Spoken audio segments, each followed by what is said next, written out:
Well, thank you, folks, for joining us to this week's edition of the Rec Poker Comedy Hour. I mean, podcast, where we talk about forums editions. I'm your host, Jim Reed, and I'd like to thank the Running Aces Hotel, Racetrack, and Casino, and of course, website AMP, our other sponsor, each and every episode. I'm joined here by this wonderful wizard of podcast regulars. Wizard, why don't you tell us a little bit about where folks can reach you? Well, I'm Chris Jones. I'm 5x5 on PokerStars and Twitter. I'm John Somsky. I'm Poker Geek MN everywhere. I'm Rob Washam, and I'm Radman50 everywhere. And we've got Kim PetVet Kilroy here today as well, and she's having a little trouble with her mic. Sorry, I'm muted. I'm muted. But thanks for joining us, Kim. Yeah, PetVet and Fergie56 on the home game. Nice. And we're actually going to be looking at a forum post tonight from Kim herself. And so just to set it up, I'll say that it's Monday night. You know what that means. We're here recording an episode of the forums edition of the Rec Poker Podcast. We're playing against each other in the home game, trying to steal each other's chips and win this coveted bronze pin. And the post that we're going to look at, because every week we take one post from the Rec.Poker forums. This one is called The Perils of Getting Greedy on the River. And Kim posted this. Most of the action comes down to the river. I'll just sort of take us through the hand a little bit here, and then we can talk about some places where the conversation leads us. So this is from the $11 Super Stack on Party Poker. So first of all, no HUDs on Poker Tracker. So I'm just going to let myself out of the conversation right here because I won't be any good to you at all. We're 8-handed, heroes in the cutoff, and has 116 big blinds. So we are quite deep. And the blinds are 1,600, 3,200, and we get to open to 2.5, and we get called from the big blind. And we open with ace 10, ace of hearts, 10 of clubs. So the flop comes jack of clubs, ace of spades, 5 of hearts. So we've got top pair, medium kicker. The big blind checks. We bet an under bet, a 2.3 big blinds, and get called. Any conversation at this point in the hand? I think the sizing of the open's pretty uncontroversial, and I think it's a good board to c-bet. And a small c-bet's typically going to be my choice there. Any input, or should we move to the turn? Seeing none. I think it's all pretty standard. Yeah, I think so far. too. Yeah. So the turn brings the 6 of diamonds. So it's ace, jack, 5, 6, rainbow. So there's no flush draw possible. The big blind checks, and the hero is now sitting with paired aces and a 10 kicker, and checks behind. Kim says in the forum post, my reason for checking here are for pot control and to keep worse hands in and generally under rep my hand. Any take on that? I think this is a decision point. Whether to bet the turn or river, or depending on the run out, maybe you don't get to make a value bet at all. I do like the most one pair hands are not 3 streets of value hands, just as according to most of the way poker works, not always, but rarely. So taking 1 street off does make a lot of sense. Any thoughts on choosing the turn? Yeah. Yeah, I'm hard pressed here to find, like normally my bet sizing here would be 2/3 pot. And I'm hard finding a hand that would call me that I'm beating. So I would just, I'm hard pressed to find a hand that would call here that I would just, it's, yeah, pot control. And so you're sort of saying that given that you want to play your entire range the same way here, your betting range would typically have a larger sizing than you'd like to make with this hand. So you think this hand plays better as part of your checking range? Well, I find that I would have a hard time getting called by hands that I'm beating. So I think I'm folding out all hands that I'm beating, and I want to get called by them on the river. So that's why. Yep. All right, and it does go check, check, and the river brings the 10 of diamonds. So this is an interesting spot because we have rivered 2 pair, first and third. So normally this is just a great position for us. It gives our opponents another chance to pair up and make some hands that are worse than ours. what happens though is the big blind leads for 27,000 chips, or about 8.7 big blinds. And at this point, what size is the pot? The pot's 35,000. And so they lead for about, yeah, pretty big, almost 9 into 11 big blinds. Yeah.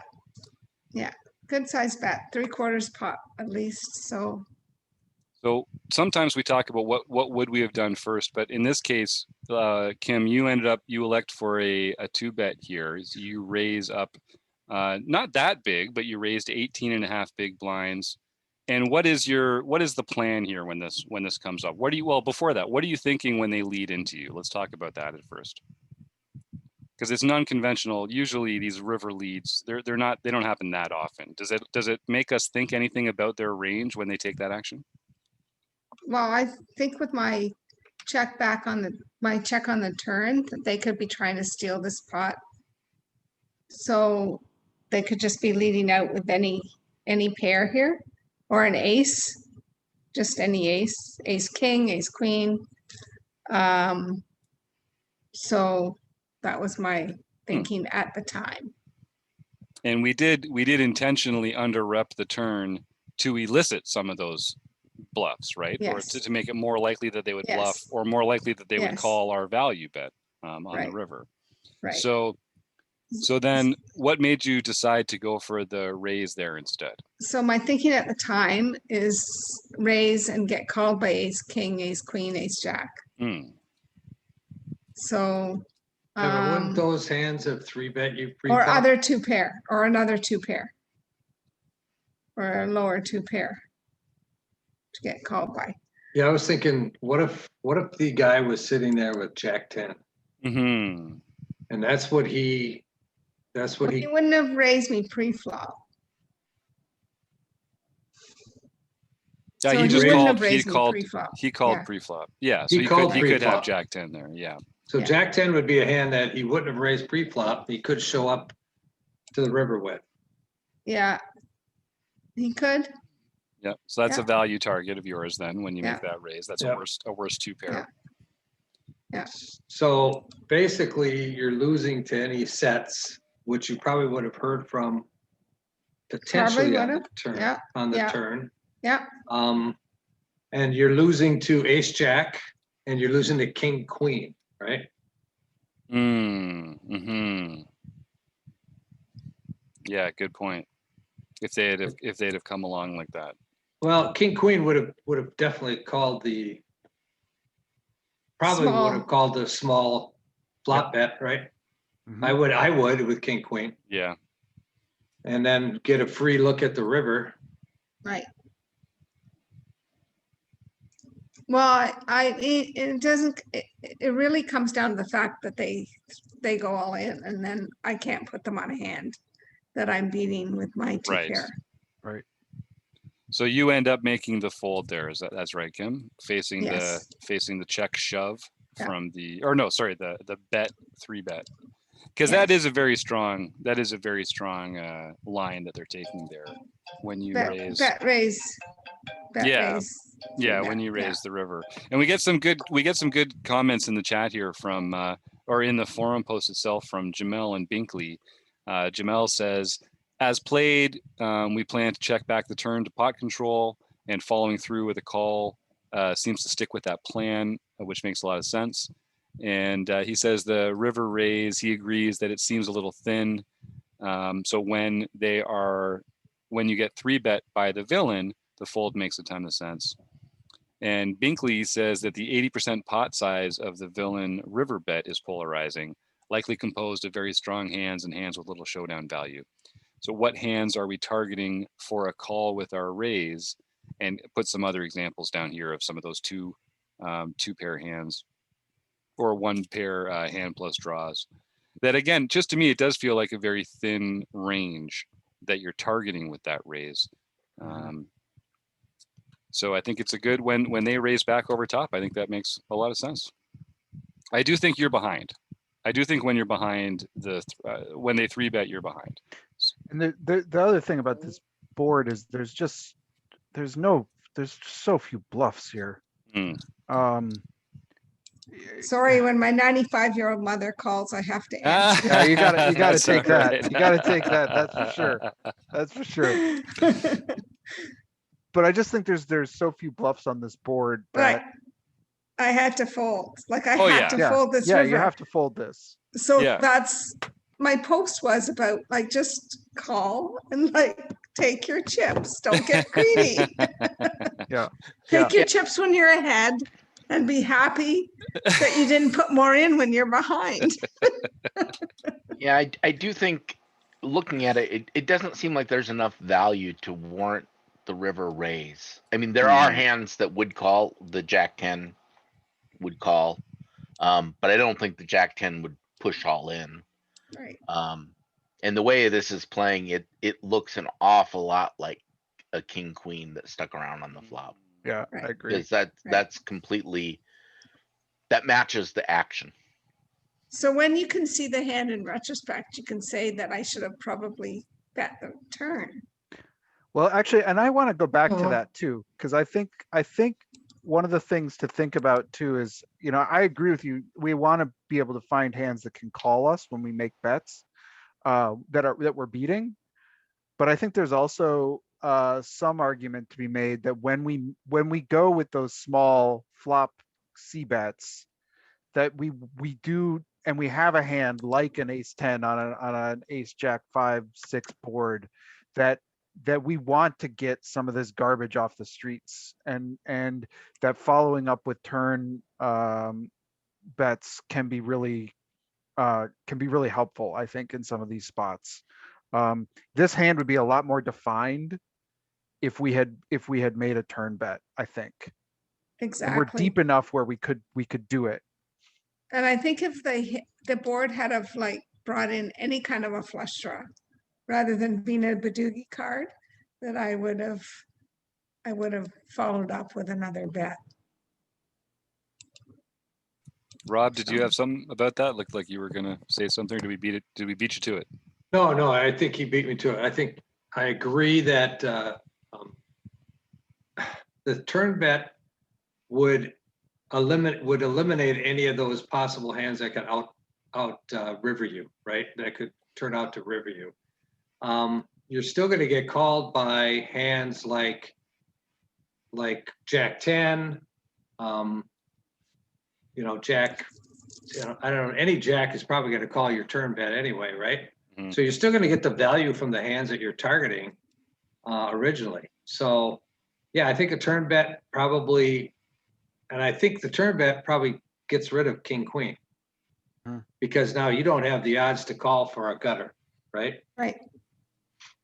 Yep, Right. that's a good point. I'm C betting half pot, by the way, PetVet. I just want you to know. I'm not sure that's I hashtag feel PetVet really, approved. I feel really horrible about it, but I just There's- did it anyway. There's a time and place for all bets. Oh, and he folded fives. Did you see that? Oh no! Well, it wasn't Chris you're playing against then. No, he's to my left, but Shorzy just folded pocket fives. We miss you, Ben. All right, well, sweet. Why don't we take a little break here and just hear from our friend Jonathan Little, and then we'll come back and wrap this baby up. Oh no, just in a second here. That's what we'll do. Have you ever wondered whether you should call a preflop raise or 3-bet instead? What do you do when you have a flush draw? Do you raise it or do you just call? What do you do with ace king when you miss the flop? What? Are you tired of guessing about what the right play is with your particular hand? Well, my name is Jonathan Little, and I am a 2-time World Poker Tour champion and creator of PokerCoaching.com, where we offer over 1,000 interactive hand quizzes where you play a hand and then get real-time feedback from our world-class pros. Don't guess and don't stress. Just register for your free account at PokerCoaching.com/recpoker right now. There you go. That's what the man Jonathan Little has to say about that. So yeah, the reason we're calling this the Rec Poker Comedy Hour is because I am butchering the audio cues at every front. The intro, the ad break. We're doing great, folks. I'll speak to our post-production sound editor about making sure that we keep all that in. So here we are. So we're getting back to this point where so there's this we're on the river. We're facing a large bet from our opponent, and the nuts have changed on the river. So that's an interesting point as well. I think I'm always advocating for more 2-bets on later streets, and so I like raises on the turn in the river because they don't happen enough in the games that we play. But I think the one thing that Chris is getting at earlier is that, you know, we only want to make bets and raises that can get called by worse. And I think when you're raising in the river, you want to have a clear value target for enough hands in their range that make it a better play than just calling and locking up the equity that you've got against all their other hands, especially in these polarized spots where they make a polarizing bet. Raising into them kind of allows them to gain the benefit of that polarization in a way, because they get to just fold the stuff that's behind and continue with the stuff that's ahead. So I like the theory of the finding that 2-bet on the river, and your hand has improved. I did have value targets in my head. Yeah. But I didn't have calls when raised. Yes, and you don't have to either necessarily, right? Like you can have part of your raising range that's a fold every time they come back over the top, and it's a lovely confidence to have that. You know, you might even choose a hand that's less valuable than top 2, or than first and third pair for like an exploitative raise there if you think they're very polarized. But yeah, I think it's a good question for us to be examining here, because it really gets at. I guess the one other question we should ask is, when they make that large river bet, does that tell us anything about what they have or about their likelihood to be folding to a raise? Well, except we don't want them to fold to a raise. We want them to call this raise with the second best hand. Well, is there any bluffs they have on the river? Not a lot of natural ones. It doesn't. I don't think so. And are any of the bluffs, are any of their hands worse than ours? Right. Right. No, So that's I don't know. the nuts and bolts of it right there, isn't it? Yeah, hands that would go all in at that point, does Jack 10 do that? Thinking, okay, she's got ace king, I'm just gonna blow her off that hand. Not, there Or would be get no value reason for that. Or Yeah, get value from that or hand. get value from ace king, right? Yeah. Because a lot of people can't fold ace king in that spot. I see it all the time. People with 100 big blinds No. going all, calling off with ace I high. agree. I agree. But I mean, the fact that I could also have king queen makes it Yeah. a very difficult. I mean, you'd have to have some maniac who was turning like king jack or queen jack, with some kind of blocker into, but like, I just don't think there's enough for those kinds of players in an $11 buy-in player pool. Like, no. Yeah. I think everyone agrees it was a good fold at that point. And I don't think it's good fold, bad raise, good fold. Bad raise though? Is it a bad raise though? Well, bad raise. Oh, maybe it's not a bad raise to get called because by. Here's the thing: if they fold their jack 10s or their king jacks or whatever they have that they called the flop with, big deal. You weren't going to get paid anyway any more than you were going to get from his bet. So it's not necessarily a bad raise, because you were willing to fold jack 10. Correct. You could get called by a hand that you beat. Yep. So if that's the case, then it's not a bad raise. Now, and you had the discipline to fold when you got Thanks, Rob. re-raised. Your EMT for $10 is coming right now. That's it. Rob is our Zen master, and he applies that very empathetically through the airwaves as well, I find. All right. Well, thanks everybody. Any final thoughts on this hand? It's great just seeing all that. There's more posts. There's more responses in the forum post as well. So I encourage everyone go to rec.poker. And yeah, it's such I love the way that people really come together. They put themselves out there. I like that people put things in the forums that they're not sure about.